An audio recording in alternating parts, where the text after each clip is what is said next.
इनके जितने दोस्त आए थे, रिश्तेदार आए थे, पड़ोसी आए थे, सब काफ़ी इम्प्रेस्ड हुए ये काम देख के.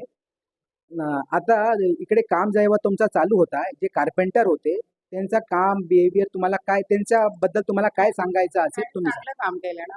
चांगलं चांगलं बनवलं, सगळं मस्त बनवलं. इनका बोलना है कि कारपेंटर के काम से बहुत सॅटिस्फाईड आहे, उन्होंने काफी अच्छा काम किया. आता मी तुम्हाला हे विचारणार, जर तुम्हाला कोणी विचारला की आम्हाला आपल्या घरचा फर्निचर करायचा आहे, मग तुम्ही त्यांना काय सांगणार? आम्ही चांगलं केलं, यांच्याकडूनच बनवून घ्या असं आम्ही त्यांना सल्ला देऊ. छान केलंय, यांच्याकडून घ्या बनवून. आणि माझे स्वतः पुतणी पण त्या दिवशी ती जावई बघून गेले, त्यांच्या घरी पण तुमच्याकडूनच बनवायचं. हा, जावई आणि ती बघून गेले त्या दिवशी. दोस्तों देखिए, यही खुशी की बात होती है जब हम कोई काम करते हैं. तो जब हम काम करते हैं तो दिल से जब काम होता है और सामने वाला जब अप्रिशिएट करता है, तो ये इससे बड़ी हमारे